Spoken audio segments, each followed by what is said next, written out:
Bom dia, alunos. 13 de julho, Dia Mundial do Rock and Roll, né, para quem gosta. Estamos aqui de manhãzinha, a segunda-feira.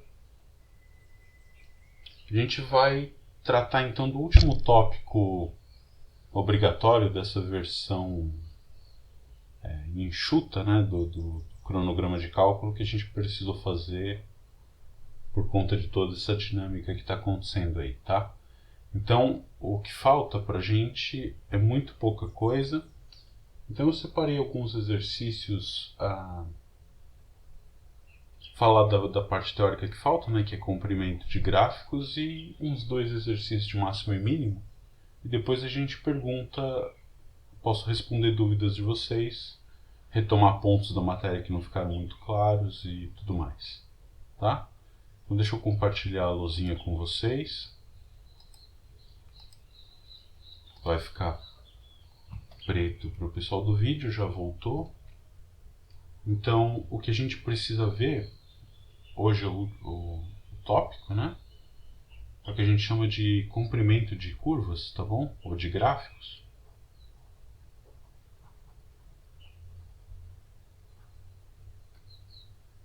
E o que é isso, né?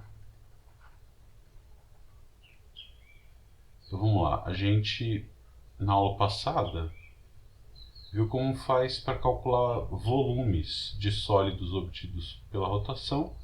Aqui o que a gente vai fazer é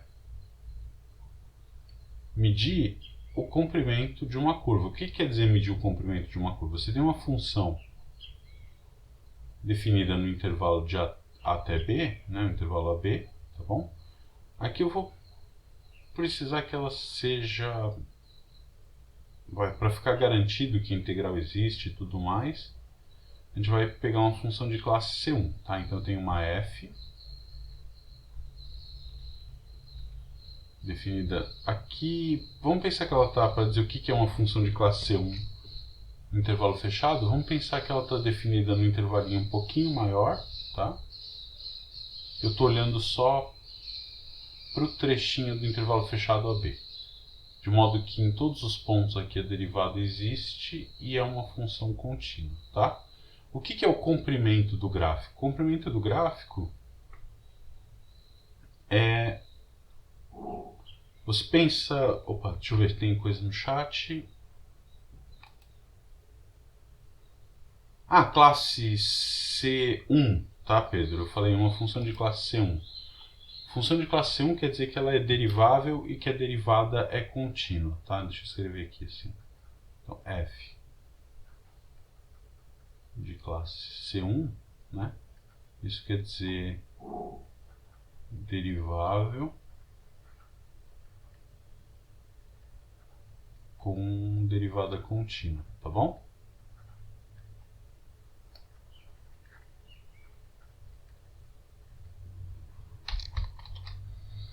Isto. Então, essa que é a ideia, quer dizer, o comprimento é você medir qual é a distância, ou seja, se você pegar o gráfico do ponto AF de A até o ponto F de B, qual é a distância percorrida por essa curva, né?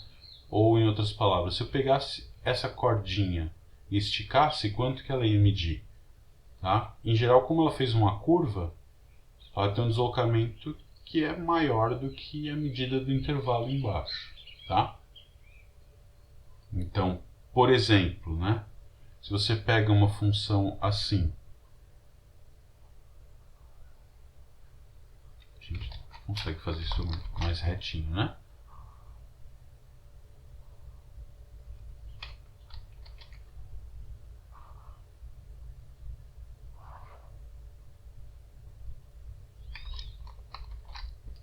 Pega uma meia circunferência, gente, isso aqui é o gráfico de uma função, tá? Suponha que, de novo, né, uma circunferência redondinha.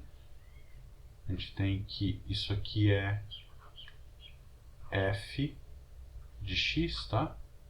Aqui vai ser uma função, sei lá, você tem a circunferência de raio r, domínio é menos r até r, isso aqui vai ser raiz quadrada de r ao quadrado menos x ao quadrado, tá? O que é o comprimento de f? Então, eu vou chamar de L de f, L de comprimento em inglês, né? Length, vai ser o... Não vou botar fórmula, que a gente vai deduzir ela em comprimento do gráfico de f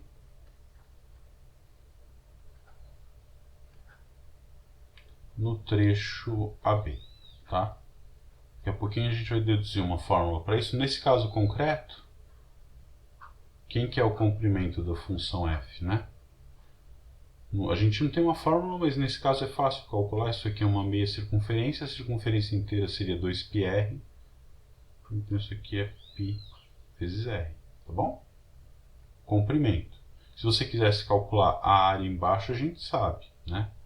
A área da circunferência inteira seria πr ao quadrado, aqui vai ser πr ao quadrado sobre 2, tá bom? Então como é que a gente pode deduzir uma fórmula para tentar calcular esses comprimentos, né? Então vamos tentar fazer isso. Deixa eu ver, no chat tem uma mensagem. Ah, tá bom, é o Pedro agradecendo ali, vou lembrar o que é o C1, né? Então vamos pensar na situação geral, ou suficientemente geral, né, que vai cobrir os casos que a gente vai abordar. A ideia é a seguinte: como é que eu poderia calcular? Suponha que você tem... Estou fazendo aqui no primeiro quadrante, mas o exemplo ali já mostra que não precisa ser, né? Eu suponho que você tem uma função aqui, um gráfico de uma função, tá bom? Qual que seria a ideia mais natural para aproximar o comprimento desses gráficos, né? Assim, a única coisa que a gente sabe fazer é medir distâncias, tá certo? Então o que eu posso fazer é dividir meu gráfico em pedaços e tentar olhar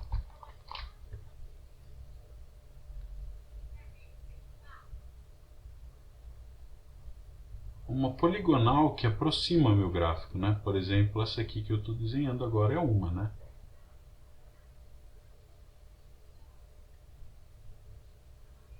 Certo? E aí como é que a gente consegue calcular o comprimento dessa poligonal? Bom, o comprimento dessa poligonal é a soma dos comprimentos de cada um desses pedacinhos, né? Por exemplo, deixa eu pegar esse maior aqui que está mais fácil para a gente ver. Então você tem aqui dois pontos, tá? Vamos chamar de, sei lá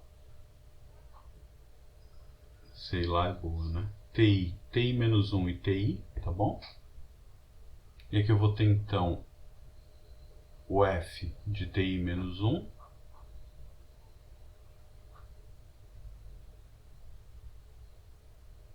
Aqui eu vou ter o F de TI. Tá? O que é a medida desse segmento amarelo? Bom, a hipotenusa desse triângulo retângulo aqui, né? Ou seja, a distância entre esses dois pontos. Então, essa medida, ela vale quanto? A raiz quadrada da soma dos quadrados dos deslocamentos horizontal e vertical, né? Então, isso aqui vai ser... vamos chamar simplesmente assim, né?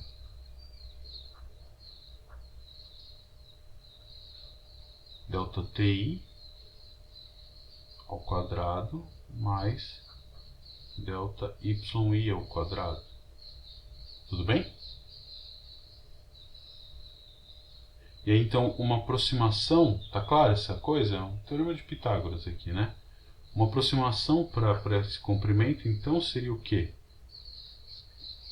Talvez em vez de t fosse bom a gente escrever x aqui. Vamos tentar fazer isso?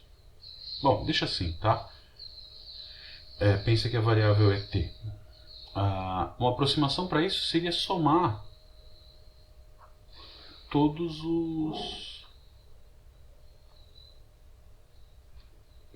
os comprimentos desses segmentos, né? Então seria a soma da raiz quadrada dos delta TI aproximadamente, né? Quadrada mais delta yi ao quadrado, tá bom? Essa seria uma aproximação. Deixa eu ver o que tem lá no chat. Qual que é a utilidade prática de saber o comprimento? Por exemplo, você saber medir distâncias em trajetórias que não são retilíneas. Isso parece bem legal, né? Você tem, por exemplo, um trajeto sinuoso para ser cumprido. Quanto que você anda, na verdade? Tá? Por exemplo, qual é o comprimento do rio Amazonas? Não é a distância entre a nascente e a foz, né? Ele é todo cheio de curvas, né? O Amazonas em particular, bom, tem lá uma outra curvinha, né? Mas não é aquela distância, é uma distância maior. Então, se você navegar o rio Amazonas da nascente até a foz, quanto você percorreu? É mais do que a distância em linha reta, entre aspas, porque o reta aí a Terra não é plana, né? Então é maior do que essa distância nessa linha reta entre muitas aspas aí. Como é que a gente pode medir essa distância? Se você pensar que a trajetória do rio Amazonas é um gráfico, isso é uma hipótese forte, tá? É um gráfico em cima de algum eixo. Então a gente poderia usar essa fórmula que eu vou deduzir agora para calcular esse comprimento. Tá bom? Pode não ser um gráfico, porque, por exemplo, o rio pode fazer uma coisa sinuosa e voltar um pouquinho na sua trajetória em relação ao eixo que você escolheu, por exemplo. Tá? Dizem por aí, né, não sei muito bem, mas que parece que tem um padrão na natureza que relaciona a distância entre a nascente e a foz e o comprimento do rio. Parece que a proporção entre o comprimento e a distância entre nascente e foz é um número muito próximo de π para boa parte dos rios do mundo, né? É uma coisa que eu li em algum lugar não muito sério e não tenho certeza, nem tenho como verificar, tá? Então veja, isso aqui, se você colocar o ΔTi ao quadrado, vamos trocar esse ΔTi por ΔXi, tá? Que é a variação ali no x, então vou escrever isso como, tá? Estou trocando a variável só para ficar com a notação que a gente tinha antes. Então é o ΔTi é o ΔXi agora. Isso aqui é nada mais nada menos. Eu posso pôr o ΔTi que virou ΔXi em evidência lá fora da raiz, né? Puxa ΔXi ao quadrado em evidência aqui, vai ficar 1 mais ΔYi sobre ΔXi ao quadrado e fora da raiz um ΔXi multiplicando. Tá bom? O que vai acontecer? Se você pensar, a gente pode usar o teorema do valor médio aqui, né? Olha ele de novo. O que a gente tem? Se você der um zoom naquela figura, no trechinho TI até o TI mais 1 ali, eu vou ter essa situação, né? Deixa eu fazer um pouquinho mais curvado, para a figura ficar mais ilustrativa. Então eu tenho esses dois trechos aqui, tenho a minha secante ligando esses dois extremos daquele trecho do gráfico. O que o TVM diz? O TVM diz para a gente que existe algum ponto C entre TI e TI mais 1, de modo que a reta tangente nesse ponto CI é paralela. Não era assim? A esse cara, né? Ou seja, em algum ponto vai ter uma reta que tem o mesmo coeficiente angular que o segmento de reta amarelinho, né? Então, se você pensar aqui no domínio, a gente tinha o TI, o TI menos 1, tinha o TI, e aqui no meio eu tenho algum CI, de modo que o teorema do valor médio me dizia o quê? Que F' de CI era o coeficiente angular da reta amarela. Quem que é o coeficiente angular da reta amarela? Ora, é o ΔY sobre o ΔX. Tudo bem? Então, ΔY e ΔX, então.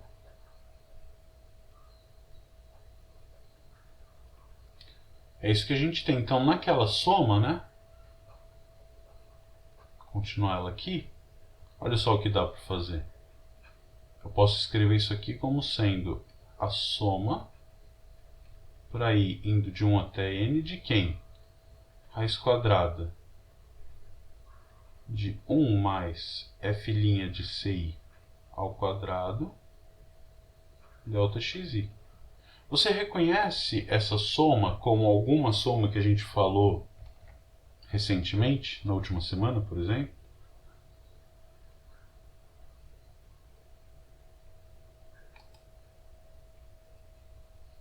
Sim?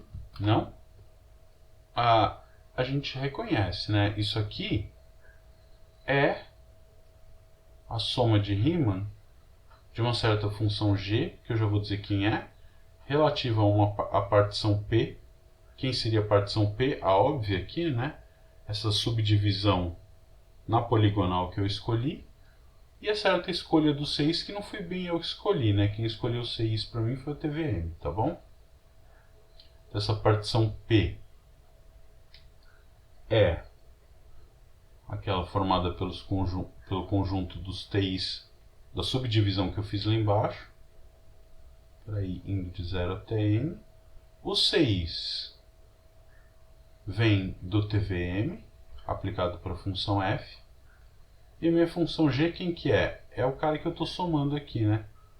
G de x é raiz quadrada de 1 mais f' de x ao quadrado, tá bom? E o que a gente sabe? Como a função f é uma função originalmente de classe C1, essa função g aqui é uma função contínua. Então, se ela é uma função contínua, o que a gente tem? Que na hora que eu tomar o limite,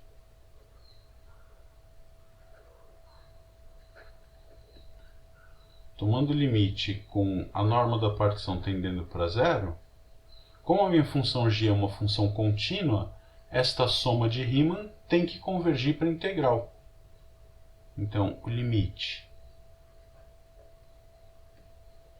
com a norma de P tendendo para zero, daquela soma de Riemann,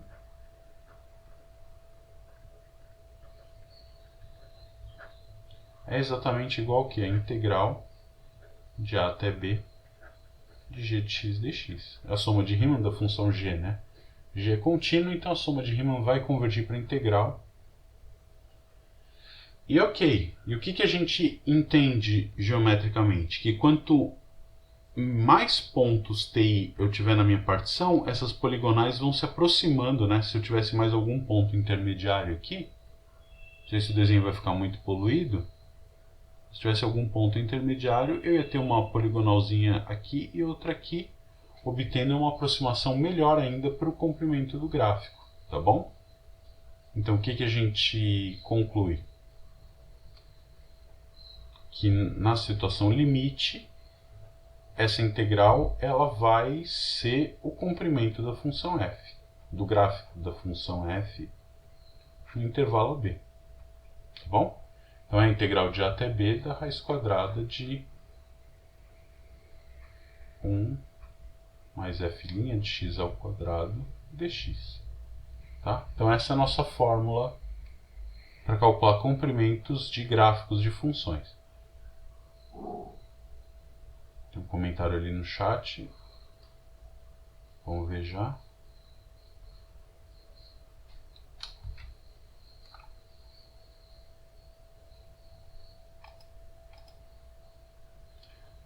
Esse comprimento independe de deslocamentos do gráfico, a pergunta do Daniel. Vamos ver, Daniel. De qualquer natureza, tanto horizontal quanto vertical, sim, né? Porque se eu deslocar o gráfico na direção vertical, eu vou pegar minha função f e somar uma constante. Na hora que eu calcular a derivada, isso vai embora, né? Então, sei lá, a derivada de f de x mais k é igual à derivada da f. Tudo bem? Então, por deslocamentos na direção vertical, o integrando é o mesmo, portanto o comprimento é o mesmo. Para fazer deslocamentos horizontais, você vai pegar e mexer dentro do x, né? Isso aqui desloca o gráfico da função f a unidades para a direita. Então, quando você deriva isso pela regra da cadeia, é a derivada da de fora vezes a derivada da de dentro, que é 1, tá? Então, tudo bem também, né?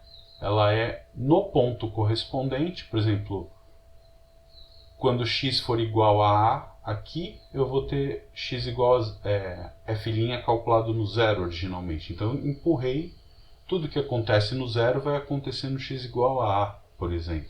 Então eu empurrei o gráfico a unidades para a direita e a derivada no ponto x igual a A desta f, empurrada para a direita, é a derivada da f no zero. Portanto, tudo que acontece em termos de derivada também acontece igual em pontos correspondentes. Portanto, nada muda mesmo, tá? Eu acho que não tem... Tá claro isso, tudo bem? Então, o comprimento, assim, é uma coisa geométrica, né? A gente espera que isso seja invariante, independa da posição que o gráfico está no plano. Se você vai fazer uma curvinha de tal jeito entre dois pontos, se você transladar esses dois pontos e fizer a curvinha do mesmo jeito, o comprimento vai ser o mesmo, tá bom? Isso é uma coisa que acontece na geometria plana. A distância é uma coisa que é invariante por translações. Em outras geometrias isso não é verdade, tá? Muito bem.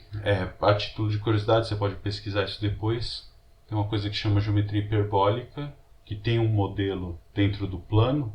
Você usa só y maior que zero. É uma outra geometria onde a soma dos ângulos internos de um triângulo não é 180, por exemplo. E se você fizer uma translação vertical, um segmento aqui embaixo que mede 1, se eu empurrar ele para cima, ele vai ter um valor bem menor. Quanto mais para cima eu for, menor vai ser a medida dele. Eu, com o meu olho euclidiano, eu estou vendo ele com o mesmo tamanho. Mas um habitante que mora nesse plano, se ele percorre essa distância aqui, que vale 1, aqui ela vai valer, sei lá, meio. E quanto mais alto for, mais próximo de zero essa distância vai ser. Tá? Isso dá... faz aparecer modelos de geometrias alternativas, né? Lobachevsky, Poincaré estudaram bastante isso há um tempo atrás. E hoje ainda tem bastante interesse, né? São geometrias com curvatura, se você quiser pensar assim, curvatura diferente de zero, que é a do plano, né? Um outro modelo seria uma esfera, por exemplo, tipo o planeta que a gente vive, onde a curvatura é positiva e as coisas mudam um pouco de figura, né? A soma dos ângulos internos de um triângulo não é mais 180 graus, por exemplo. Tá? É maior que 180. Mas isso é assunto para outro curso, tá bom? Vamos fazer um exemplo disso? Vamos pegar uma função bem simples, tá? Então vamos fazer dois exemplos bem simples, um que a gente não vai ganhar nada de novo, mas só para a gente ver que a intuição está ok, né? Pega f de x igual a ax mais b, tá? Nunca fiz isso na minha vida, né? Calcular o comprimento de um segmento de reta com integral, mas vamos ver. Então suponha que você quer calcular o comprimento desse segmento. Vamos usar essa fórmula para checagem só, né? Você tem o ponto x1, x2, tem aqui a reta cujo gráfico f é o gráfico da f de x, né? Isso aqui é o gráfico da minha função f de x, aqui eu vou ter f de x1, tá? Nem interessa, né, isso aqui. O que eu estou escrevendo agora. O que importa é a fórmula da função e o domínio. Quem que seria o comprimento da função f naquele trecho? Tá, vamos calcular com a nossa fórmula e depois a gente calcula com o que a gente espera. Então o que dá isso aqui? Vai ser 1 mais f', né? Quanto vale f'? Isso aqui é moleza, derivada constante igual a, portanto vai ficar 1 mais a ao quadrado dx. Tá? Qual que é a primitiva disso aqui? Esse cara todo é uma constante, né? Então qual é a função que quando eu derivo dessa constante? Essa constante vezes x. 1 mais a ao quadrado vezes x, de x1 até x2. Quanto que vai dar isso? Raiz quadrada de 1 mais a ao quadrado, x2 menos x1. Tá? Que é exatamente essa medida aqui, né? Se você for fazer a conta, o que seria essa distância, né? Via Pitágoras, o L seria raiz quadrada do f de x1 menos f de x2. Aqui não importa a ordem, né? Porque vai estar ao quadrado. Mais a raiz quadrada de x2 menos x1. Deixa eu só pôr na ordem, depois você pode até perguntar x2 e aqui x1, né? Se você faz essa conta, o que vai acontecer? Quanto que é f de x2 menos f de x1?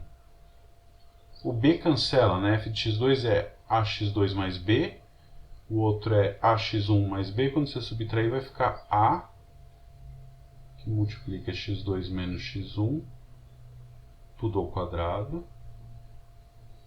A raiz continua aqui, mais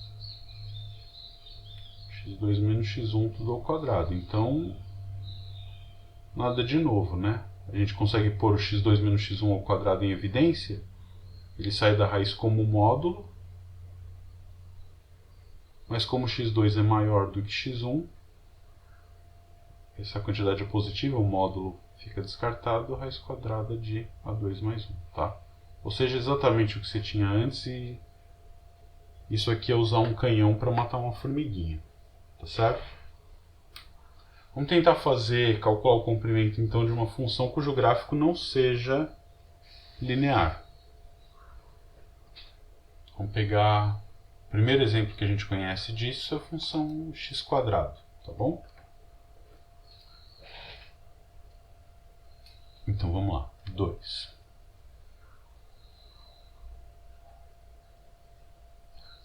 Pega f de x igual a x ao quadrado e vamos pegar no intervalo 0, 1, tá? Quero calcular o quanto anda uma pessoa que faz uma trajetória ao longo da parábola x ao quadrado quando x varia de 0 até 1. Então, você tem os eixos. Eu quero calcular o comprimento dessa curva aqui, tá? Que obviamente é maior do que o comprimento ligando os extremos, né? O comprimento ligando os extremos é exatamente raiz de 2, né? Diagonal de um quadrado de lado 1, tá bom? Então como é que a gente calcula isso? Quanto que é o comprimento? Você percebe? E aí tem uns problemas bem interessantes, né? Se você fixa dois extremos, por exemplo, a gente consegue provar que a função que minimiza o comprimento, né, dados dois pontos x0, y0, x1 y1, determine a função cujo gráfico passa pelos pontos x0, y0, x1 y1, tal que o comprimento seja o menor possível, né? Então eu vou querer qual é a f que eu coloco aqui, sabendo que f de 0 vale 0 e f de 1 vale 1, que minimiza o valor dessa integral, por exemplo. Tá? Isso é um problema um pouco diferente dos problemas que a gente viu antes, né? A gente viu como achar máximo e mínimo de valores máximos e valores mínimos de uma função. Então, dada a função, ache o ponto onde ela assume o maior valor. Aqui é, dada uma fórmula, por exemplo, essa integral, descubra qual é a função que torna esta fórmula o maior ou o menor valor possível. Tá bem? É um treco de natureza bem diferente, né?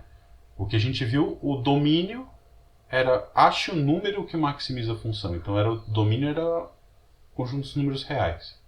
Aqui o domínio é ache a função que deixa isso aqui o menor possível. Então eu estou procurando uma coisa dentro do espaço das funções, né? Que não é o conjunto dos números. Tudo bem? Então é um treco um pouquinho mais sofisticado. Na verdade, bastante, né? Mas que ajuda a resolver problemas, né? Aqui, por exemplo, você espera que a solução seja a função constante, tá? f de x igual a x.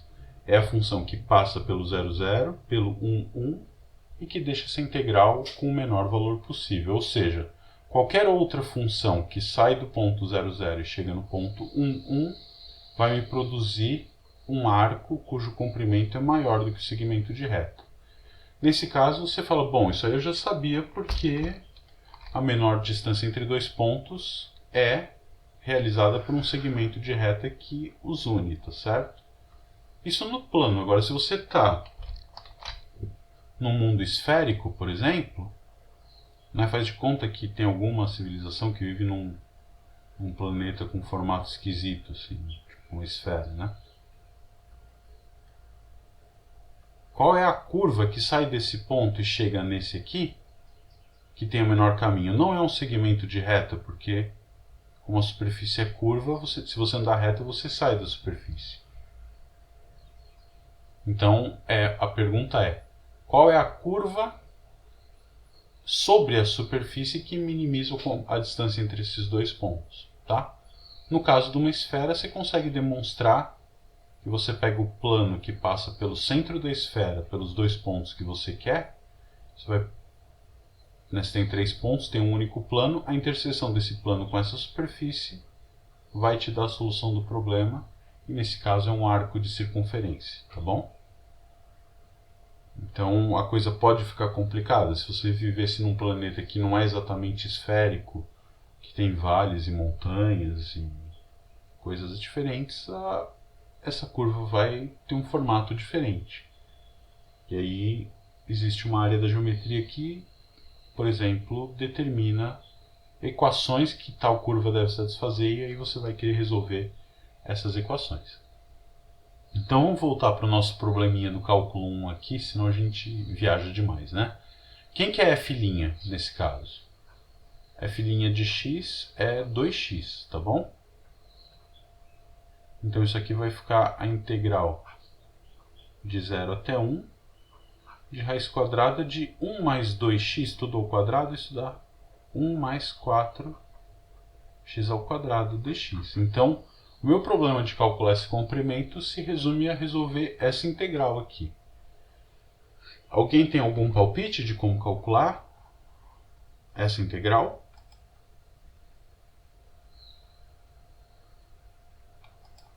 Com as técnicas que a gente estudou, integração por partes e mudança de variáveis, você consegue fazer isso.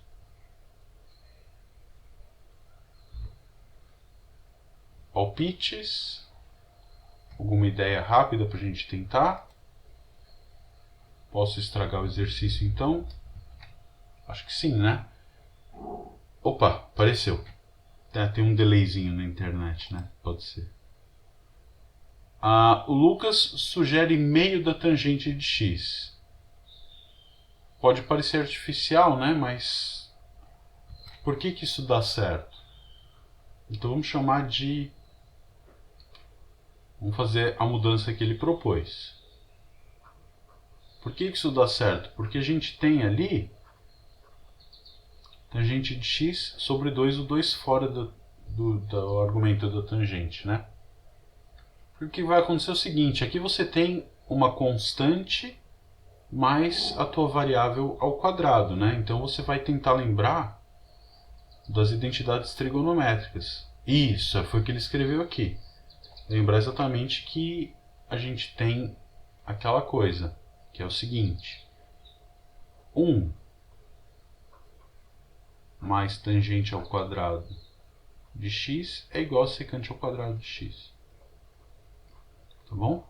Então o que acontece? Se isso aqui fosse uma tangente ao quadrado, ia ficar a raiz quadrada da secante ao quadrado, ou seja, secante. E a gente sabe a primitiva da secante, tá bom? Então, usando essa identidade trigonométrica, aqui deixa eu mudar isso aqui para u, né? Tangente de u sobre 2, tá bom? Só para não ficar a mesma letra e não fazer confusão. Então, a gente pode fazer a conta desse jeito aqui, tá? Então, com essa mudança de variável, quem que é o dx? Derivada da tangente é secante ao quadrado. Esse é o preço que a gente vai pagar, né? Secante ao quadrado de u du sobre 2. Tá? Então, com essa mudança de variável, a gente vai tentar escrever essa integral aqui. Vamos ver o que fica, né?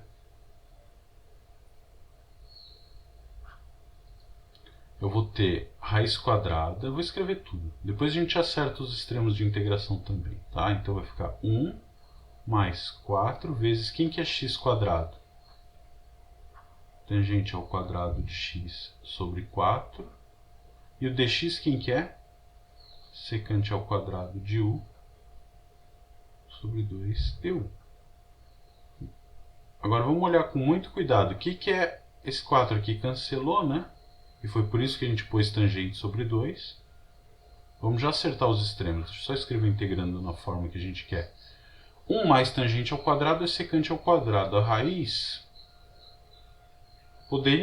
deveria ser, na verdade, módulo de secante, né? Mas a gente vai ver o que acontece. Então eu vou ter secante vezes secante ao quadrado, secante ao cubo de u sobre 2 du. Vamos ver o que acontece com os extremos de integração, tá? Quando x é 0, tangente de u também vai ser 0, tá bom? Então o que a gente vai ter? Que o u vai ser 0. Né? Se você quiser pensar aqui, o u ele é arco tangente de 2x. Tá? 0. E aqui é arco, quando x vale 1, o u vale arco tangente de 2. Tá bom? Deixa eu melhorar isso aqui. Escrever mais bonitinho.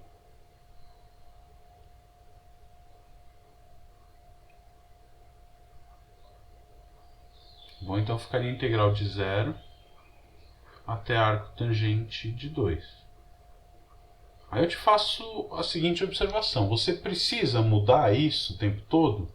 Ficar carregando esse arco tangente? Não, né? Você pode calcular só a primitiva da secante ao cubo, voltar o u para a variável x e ver o que dá. Tá bem? Então a gente pode calcular essa integral diretamente, né? Vamos calcular então sem os extremos, para não ficar carregando esse cara chato. Vou tentar escrever a integral da secante ao cubo de u du. A gente fez isso, acho que na aula passada, né?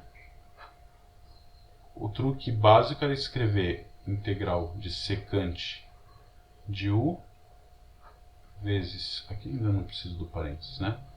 Secante ao quadrado de u du. E aí o jeito era escrever as coisas assim. Esse cara a gente chamava de f, esse aqui era g', né? Então isso aqui é integral de f vezes g. Quem que é f? Secante de x, secante de u no caso.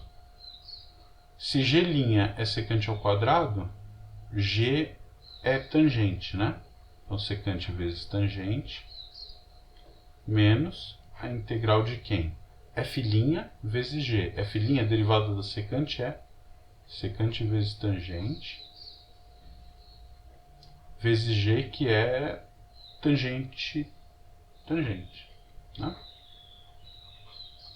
Tudo bem? Então isso aqui vai ficar secante de u tangente de u menos a integral de secante de u vezes tangente ao quadrado de u. E a tangente ao quadrado de u a gente consegue trocar de acordo com essa mesma relação por secante ao quadrado menos 1, né? Então ali eu vou ficar com secante de u, tangente de u, menos a... Na hora que eu trocar essa tangente por secante menos 1, eu vou ficar com secante ao cubo de u, du, já vou distribuir. Secante ao cubo menos secante de u, du, tá? Quebrando essa primitiva como primitiva da soma, soma das primitivas, eu vou ter essa integral da secante de u desse lado. Quando eu passo para o lado de lá, eu vou ficar então com 2 vezes a integral da secante ao cubo. A gente fez essa conta na aula passada. Passa esse cara para o lado de lá, vai ser a secante de u tangente de u menos, mais, né, no caso, menos com menos mais, a integral da secante de u du. Ou seja, a integral da secante ao cubo, ela passa aquele 2 dividindo, vai ficar secante vezes tangente de u sobre 2, mais a integral da secante sobre 2, né? A integral da secante a gente viu que era ln do módulo da secante mais a tangente sobre 2. E mais a constante de integração, né? Não posso esquecer, tá bom? Então isso aqui é nada mais nada menos que aquela expressão inteira, tá bom? Calculada nesses extremos. Ou, de outra maneira, você pode trocar o u pela variável x, tá? Então isso aqui eu vou ter que calcular secante do arco tangente de 2x, tangente do arco tangente. Então vamos tentar escrever isso, não sei como é que vocês preferem. A gente vai ter que usar alguma identidade trigonométrica para calcular a secante do arco tangente de 2. Então vamos fazer essa conta aqui já com o extremo direto, tá? Então vai ficar secante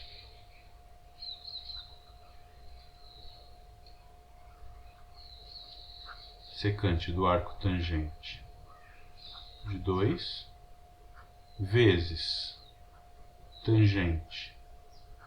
Essa é a parte fácil, né? Tangente do arco tangente de 2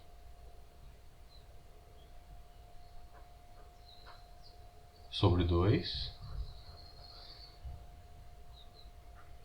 mais ln, vou precisar da outra linha aqui, mais ln da secante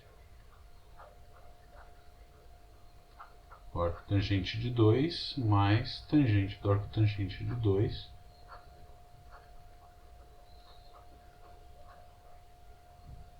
Constante de integração vai embora, tudo isso aqui dividido por 2. E por que constante vai embora? Porque eu precisaria substituir isso aqui no zero, né? E quanto que vale essa expressão calculada no zero? Quando u for zero, secante de zero vale 1, tangente de zero é zero, então essa parcela aqui morreu, né? 1 vezes 0 sobre 2, e aqui eu vou ter ln da secante de u, quando u vale 0, vale 1, e a tangente é 0, então vai ficar ln do módulo de 1, né? Ln de 1 é 0, tá? Então, toda essa expressão no lugar do arco tangente de 2, colocando 0, eu vou ter 0. Não muda nada. Então, o que eu preciso ali, eu vou ter. Esse cara aqui é 2, né? Esse é fácil. Tangente do arco tangente é 2. Aqui, tangente do arco tangente é 2. Eu preciso só descobrir quem que é secante do arco tangente, né? E para isso eu preciso descobrir quanto que vale o cosseno do arco tangente. Então, o que que é... Você pode pensar assim, ó. Vamos lá. 2, né? Isso aqui vamos pôr de outra cor para ficar mais claro que é um comentário, né? O 2, ele é a tangente do arco tangente, né? E o que que é isso? Isso é seno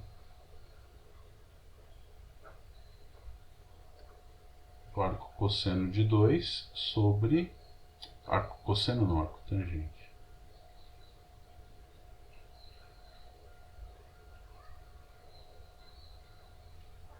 Arco tangente de 2 sobre cosseno do arco tangente de 2, né? E aí, o seno, você pode escrever como sendo a raiz quadrada de 1 menos cosseno, tá?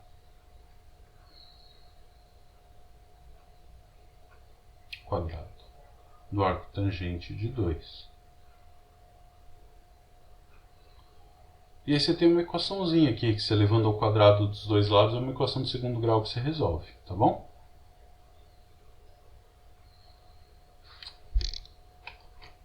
Cosseno do arco tangente de 2.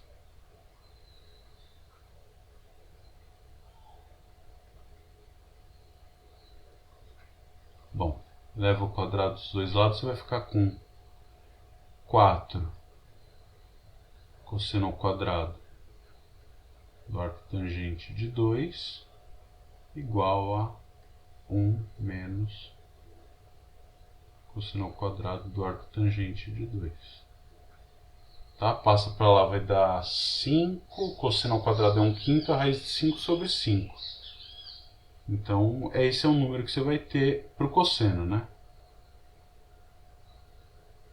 Então, eu acho que cosseno do arco tangente de 2 vai dar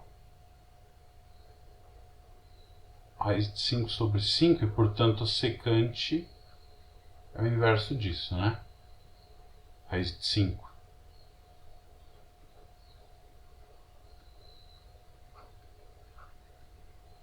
Talvez tenha alguma identidade trigonométrica mais rápida do que essa, né? 1 sobre cosseno. É isso aqui, raiz de 5. E aí você substitui ele na fórmula, né? Então vai ficar ln de raiz 2 mais raiz de 5 sobre 2. Tá? Esse é o comprimento daquele trechinho de parábola. Então vai dar ln de 2 mais raiz de 5 sobre 2. Ou, se você quiser, ln da raiz de 2 mais raiz de 5. Tá? Esse é um número que dá o comprimento da parábola andando de 0 até 1. Tudo bem? É um número que é maior do que raiz de 2, certamente.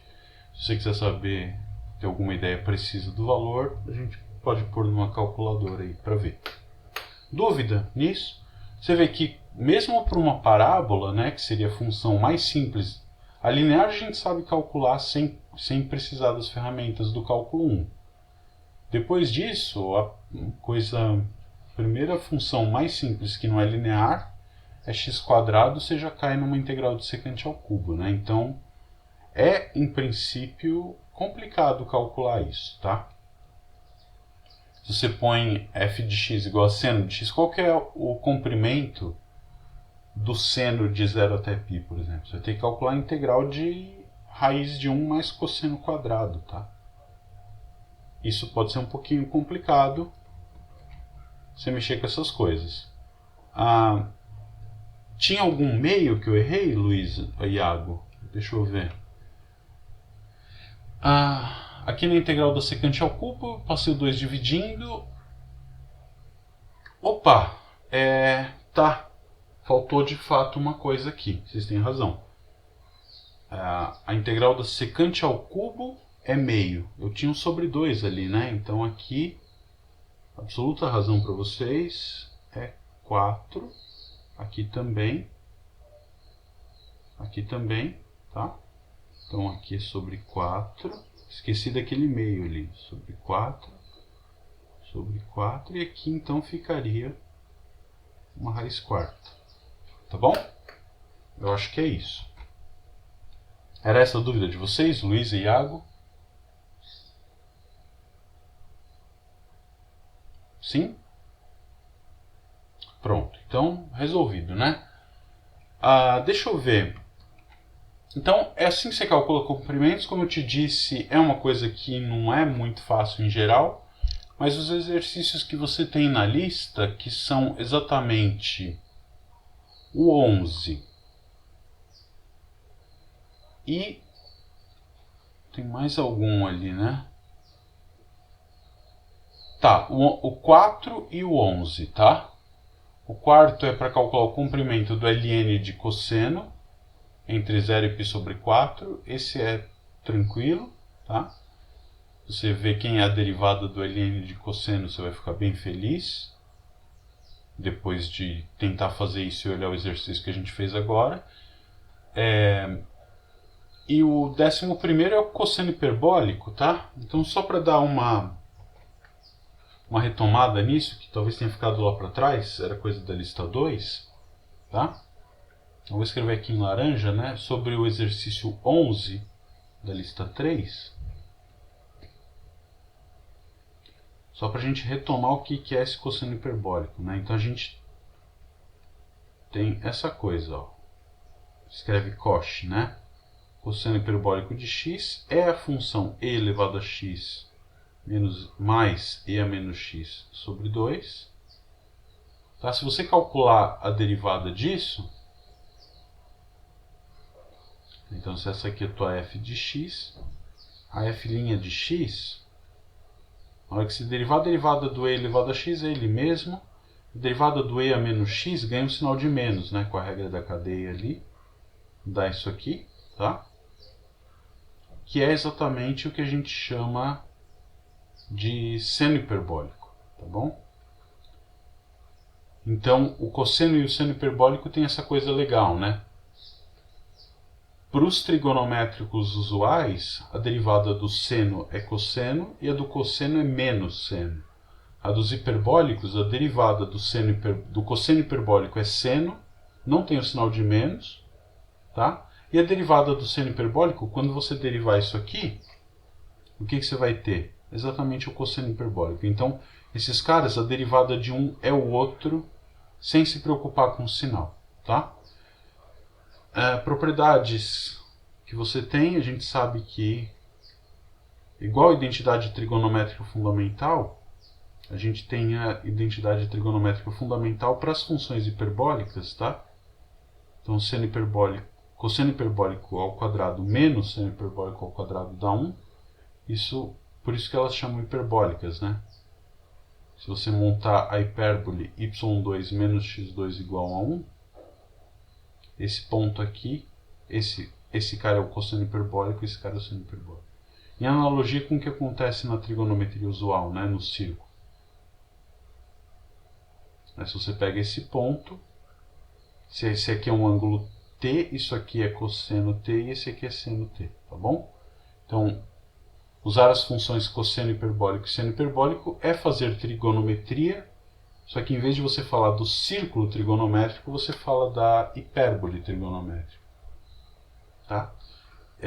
Isso se relaciona com aquela geometria que eu tinha falado lá, que a distância do plano, a distância no plano varia de acordo com o ponto. Só para a gente ter uma ideia, vou fazer um círculo hiperbólico, o círculo trigonométrico melhor aqui. Então você tem um ângulo x, esse cara aqui é cosseno x, esse aqui é seno x. Aqui você tem, então você pode pensar no que seria um ângulo hiperbólico, tá? Esse ângulo hiperbólico, isso aqui é cosseno hiperbólico de x e seno hiperbólico de x, tá bom? E aí eles vão respeitar a equação da hipérbole, que é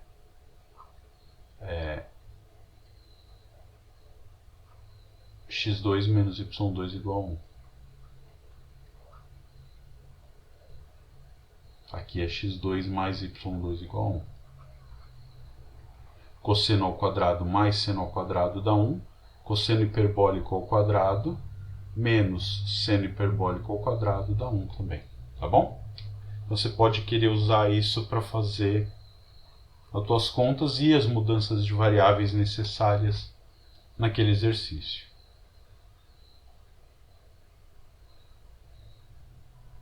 A Luísa está falando, era outra dúvida da Luísa, vamos ver. Estava falando da parte do secante do arco tangente vezes... Ah, eu esqueci daquilo? Não, peraí, deixa eu ver. Por que é sobre 4?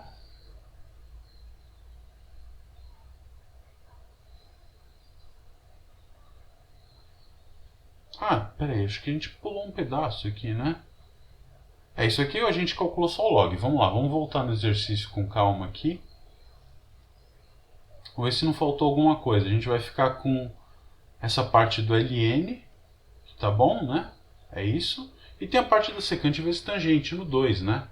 Então aqui eu vou ter uma parcelinha a mais antes, é claro. Então aqui eu vou ter um 2, vai cancelar com 4, vai ficar secante do arco tangente sobre 2 e secante do arco tangente é raiz de 5. Então vai ficar aqui, cadê? Raiz de 5. Você tem toda a razão, tá? A resposta é raiz de 5 sobre 2 mais aquele ln lá. Bom, podia ter deixado escrito raiz de 5 sobre 2 depois, né? Você pode até deixar mais bonitinho e escrever assim, né?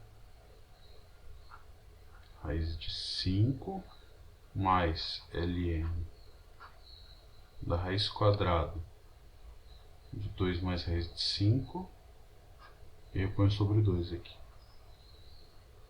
Tá, desse 4 eu empresto um 2 para virar a raiz quadrada do ln e deixar tudo no mesmo denominador. Bom? Então esse seria o comprimento da parábola para x variando de 0 até 1. Tá claro?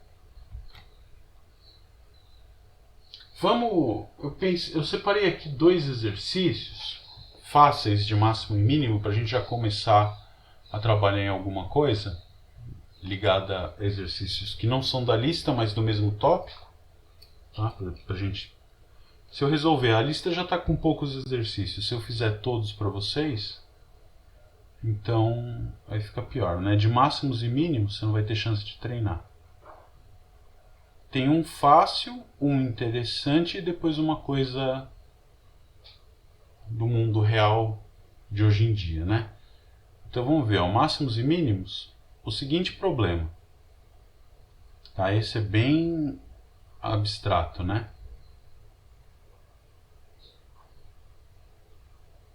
A pergunta é, existe x positivo tal que a soma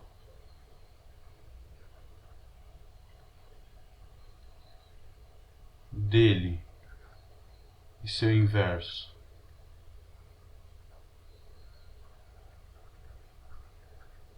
é mínima?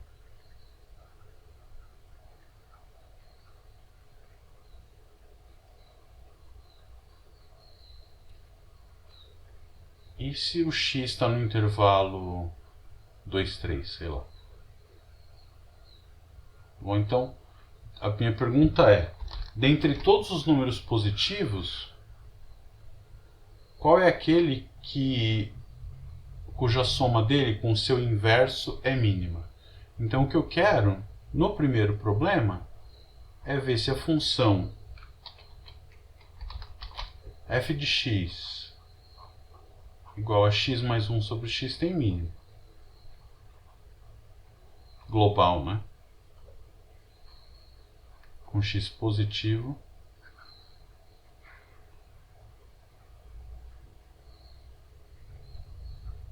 Como é que a gente faz para saber isso? Tentar dar uma retomada rápida nessas coisas. Quando que um ponto é ponto de mínimo? Bom, se o intervalo for aberto, a derivada dele primeira é 0, né? X maior do que 0 é um intervalo aberto, tá bom? Então eu vou tentar ver se... Eu não posso aplicar o teorema de Weierstrass para garantir que tem mínimo, porque o meu intervalo não é... A função é contínua, mas o intervalo não é fechado. Então quem que é f' de x? Deriva, né? 1 menos 1 sobre x ao quadrado, isso aqui vai dar 0 quando? Aí é fácil, né? Ou x é 1 ou x é menos 1, tá bom? Esse aqui está descartado porque eu quero x positivo.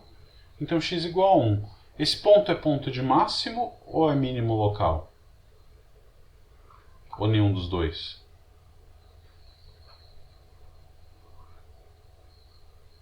Você pode fazer o teste da segunda derivada, se você quiser, aquele que eu falei, ou olhar para o sinal da derivada antes, né? Como é que é isso? Ou olhar para os limites, tem 1000 jeitos de fazer isso aqui agora. Tá? Quando x é menor do que 1, o que acontece com a f'? Se o x for menor do que 1, x ao quadrado é menor do que 1, então este quociente vai ser maior do que 1, portanto essa subtração vai ser negativa. A função f é decrescente. Se o x for maior do que 1, esse número é menor do que 1, né? 1 sobre x quadrado.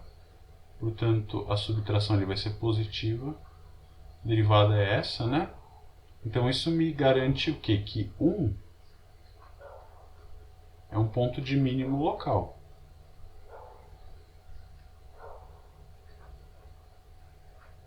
Tá? E aí, o que a gente vê? Agora, a gente sabe que o limite, quando x tende para zero pela direita da f de x, quando x vai para zero aqui vai dar mais infinito, né? 0 mais infinito. E quando x também tende para mais infinito, acontece a mesma coisa, né? Uma das parcelas vai para mais infinito e a outra vai para zero. Então isso me garante o quê? Que o 1, se ela tende para mais infinito nos, entre aspas, extremos do intervalo x maior do que zero, e o ponto 1 é um ponto de mínimo local, então a gente tem que 1 é mínimo global. Tá clara a ideia desse problema?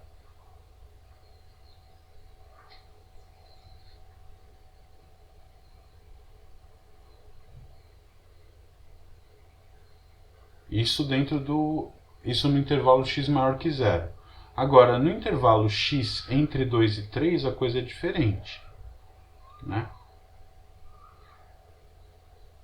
Nesse intervalo, f de x tem mínimo global? Como é que a gente consegue ver isso direto? A resposta é sim. Por quê? A f é contínua e o intervalo é um intervalo fechado. Então é o Weierstrass direto aqui, né?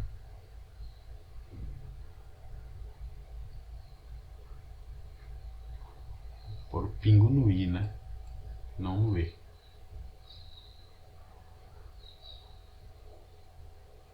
Então, direto, Weierstrass garante que tem máximo e mínimo globais, porque é uma função contínua no intervalo fechado. Muito bom.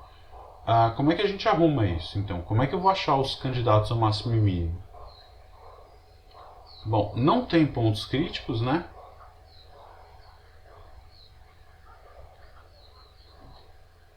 Por que não tem ponto crítico? Porque o único ponto crítico era o 1. Quando x é maior que zero, como é o caso aqui, né? Não tem solução. Então o que a gente sabe? Que os candidatos a máximo e mínimo não podem estar no interior. Portanto, estão na borda. Então o que eu vou olhar? Calcular o valor da f nos extremos. F de 2 e f de 3. Tá, então quanto vale f de 2? 2 mais meio, né? Deixa eu escrever isso assim. 2 mais meio, em frações isso é 5 meios. E o outro é 3 mais 1 terço, que dá 10 terços, né? Quem que é maior? Esse aqui é maior, então esse aqui é um mínimo global, né? Então, dentre todos os números entre 2 e 3, qual é aquele que, somado com seu inverso, dá o menor valor? É o 2. E o que dá o maior valor é o 3. A função é estritamente crescente depois do 1, né? Tá bom? Então esse era um problema facinho, mas só para esquentar os motores, né? Um outro problema que pode ser interessante é o de fazer caixas, né? Fazer caixas sempre é uma coisa que a gente precisa, e um jeito de fazer caixas é o que? Você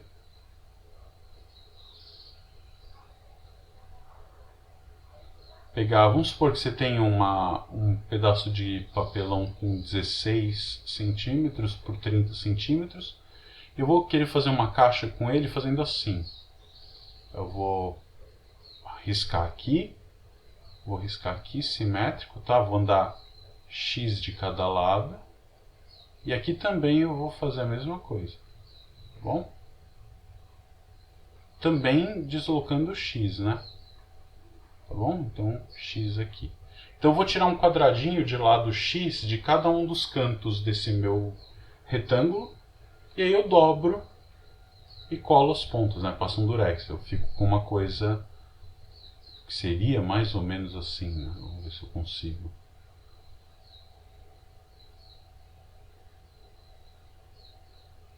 Depois de pronta, você vai ter uma caixa mais ou menos assim.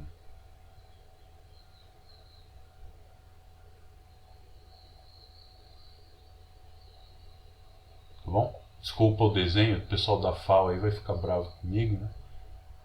Mas você tem uma caixa ali, de lados 30 aqui embaixo, 16 aqui. E essa alturinha, quanto que é? Exatamente a altura x, né? Desculpa, aqui não é 16, né? É 16 menos 2x, tá certo? É esse pedaço aqui, deixa eu fazer uma cor. Esse pedaço amarelo, essa medida aqui. E o pedaço, vamos dizer, laranja, que é 30 menos 2x, né? É esse pedaço aqui, tá bom? Então 30 menos 2x. E a pergunta natural é, dada essa caixa, que tamanho que eu vou fazer o quadrado, cortar esses quadradinhos, de modo que o volume seja, a caixa tenha volume máximo, tá? Então, eu quero determine x, se é que existe, né?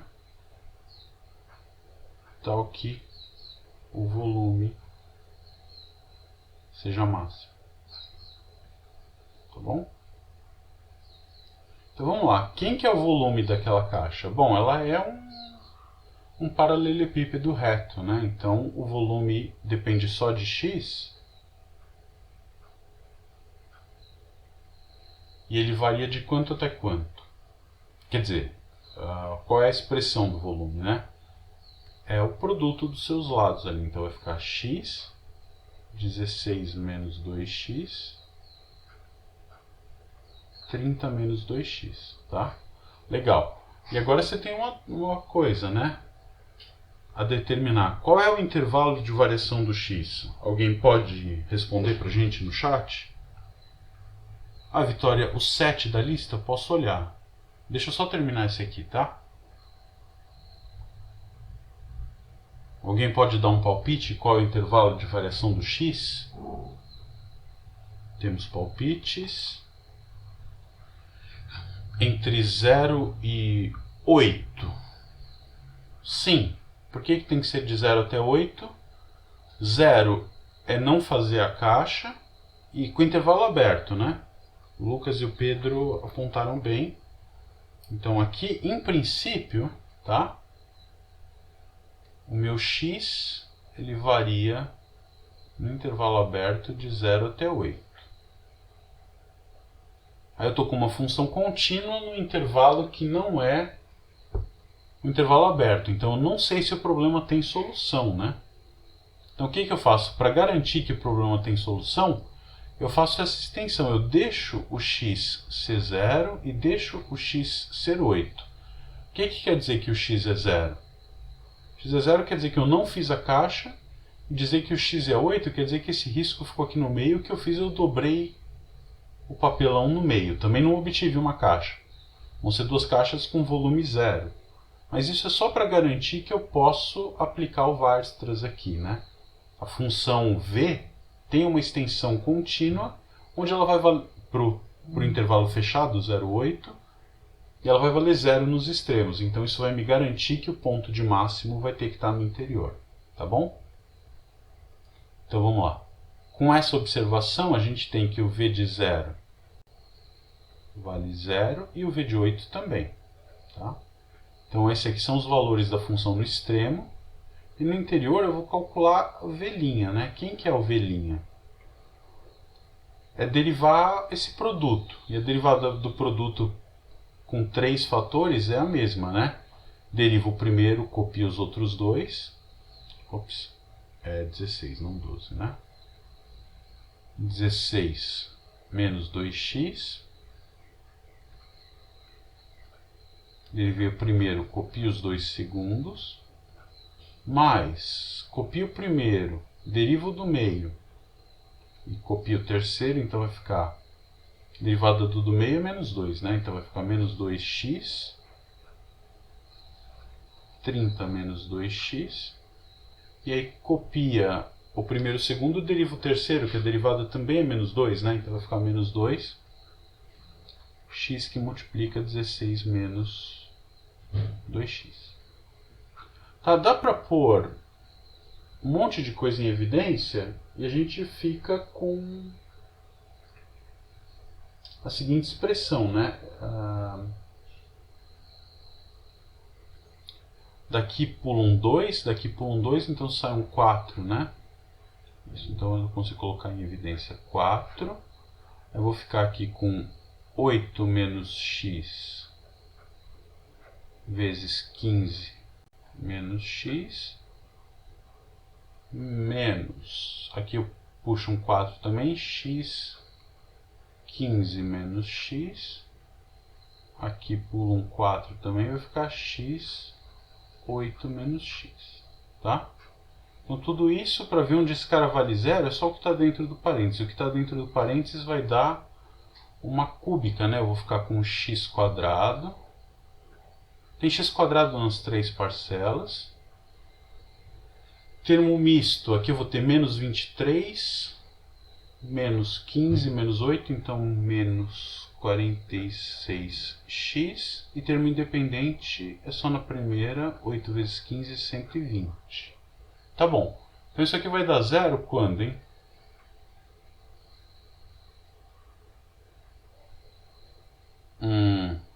Uma equação para ser resolvida, né?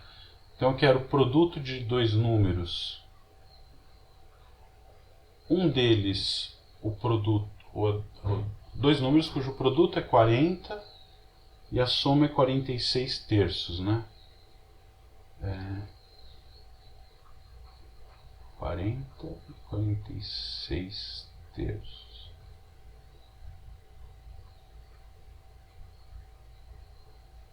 Ah, 4 é a raiz disso? Não, né? Bom, você acha dois números aí, tá bom? Alguém resolve pra gente rapidinho isso aqui? X igual a tanto ou x igual a não sei quanto, tá? O que a gente vai observar aqui? A função original era uma função cúbica, um deles vai ser ponto de máximo, outro vai ser ponto de mínimo, né? Se você tentar rapidinho, vamos tentar esboçar o gráfico dessa cúbica, ela tem coeficiente dominante, né? É 2x ao cubo, então ela vem do menos infinito, no zero vale zero. As outras duas raízes são no 8 e no 15, né?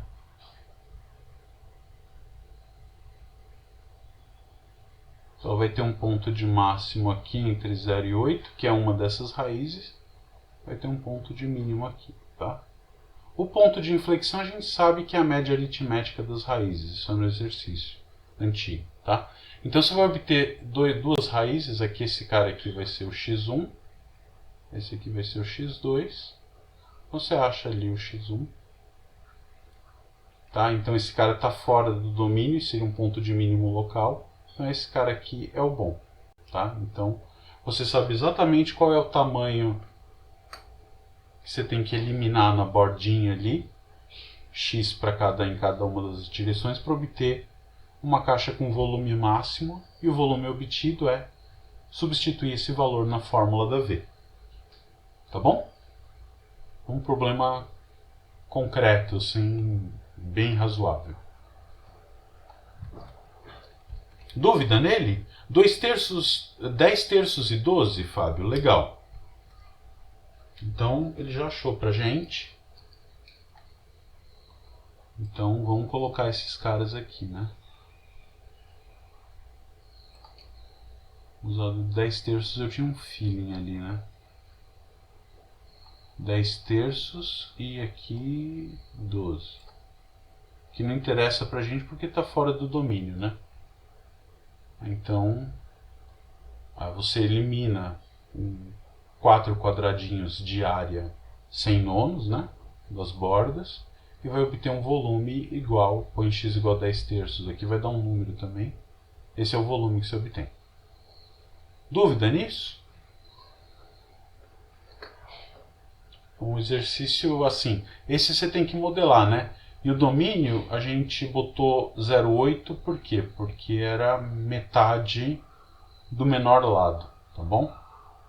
Eu não poderia botar x entre 0 e 15, porque não, né? Eu não teria como tirar 15 vezes 15, 15 mais 15 aqui, 30 de um cara de lado 16. Então, o domínio é metade do menor lado sempre, tá bom? A última coisa que eu queria falar,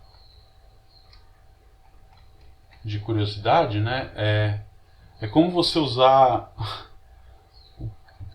não sei se vocês gostam, mas como usar cálculo para virar um bom jogador de videogame, né? Tem um vídeo no YouTube, tinha um joguinho do GameCube, que eu acho que não existia. Vocês não existiam quando esse videogame estava na praça, né? É o antecessor do Nintendo Wii. Tinha um joguinho que chamava Mario Paper, né? E aí tem uma fase lá que precisa fazer alguma coisa muito rápida e o rapaz resolve, ele descobre o jeito que você tem que fazer usando o cálculo 1, tá? Eu vou compartilhar o vídeo com vocês aqui, o link, e depois vocês assistem e vê como é que ele usou exatamente um problema desses de máximo e mínimo para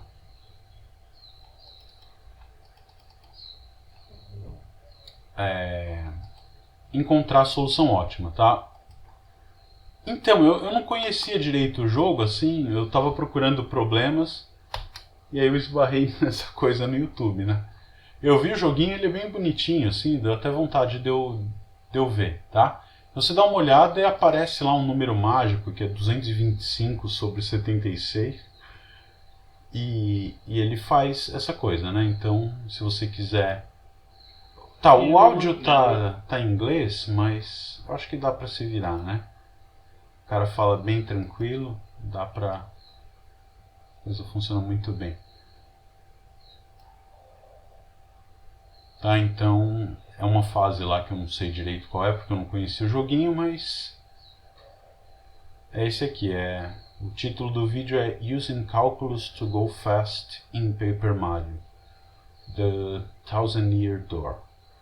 Eu não sei direito qual é essa fase, eu não conheci o jogo, mas o vídeo tá aí para vocês. Eu vou copiar e colar a URL na luzinha para quem vê depois poder acessar também, né?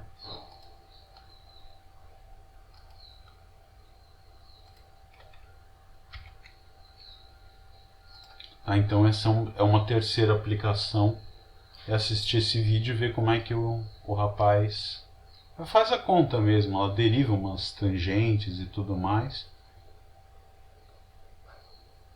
e a coisa funciona. Então quem assistir o vídeo depois vai ter que digitar essa URL, né? Não vai ter muito jeito, tá? Mas ver como é que ele usa o problema de máximo e mínimo do cálculo 1 para resolver esse problema do videogame dele lá. Quer dizer, é uma ferramenta e era um problema, então ele resolveu. A Vitória, se não me engano, tinha perguntado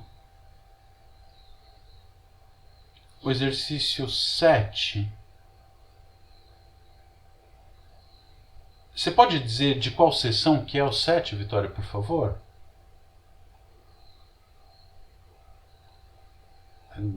Na seção 4 a gente tem o exercício 7, que é para calcular o volume de um sólido obtendo de rotação, tá? Em torno de da reta y igual a 2.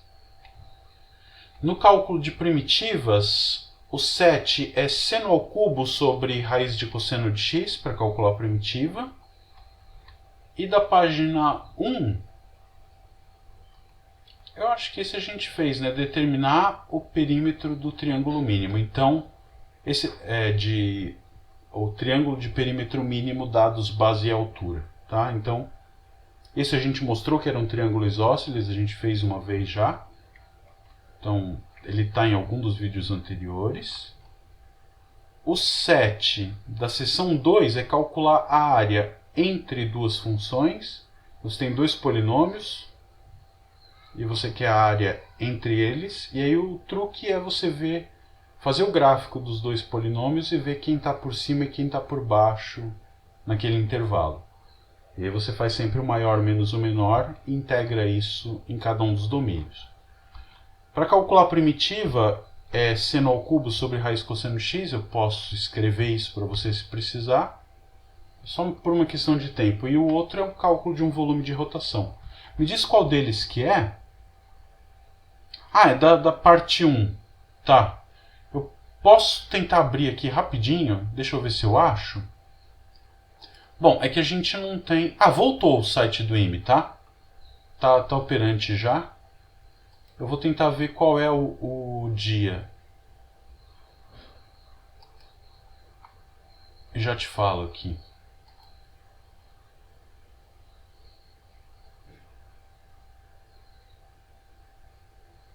É exatamente o dia 2 de julho, tá? No dia 2 de julho ele está com a alcunha de exercício 49, porque era da lista 2 do ano passado, tá? Então, o 49 da lista 2 do ano passado virou o 7 da lista 1 agora, o 7º da lista 3 atual, tá bom? Ele está aqui, eu posso momentaneamente compartilhar a tela com vocês. Bom, você olha lá, tá? Já está funcionando a página, dia 2 de julho, tá bom? A página 4 do PDF. É a quarta luzinha. Tá bom? Acho que tem mais alguma coisa que vocês queiram perguntar, alguma dúvida?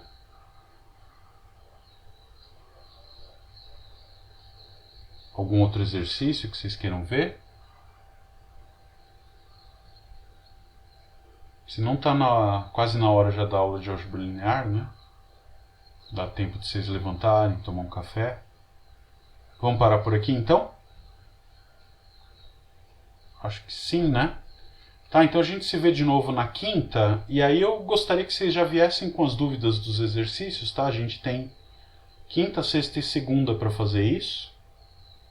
E eu posso falar de outras técnicas de integração que a gente não conseguiu fazer como parte obrigatória do curso dessa vez. Integrais impróprias, rapidamente, só para dar uma ideia do que é.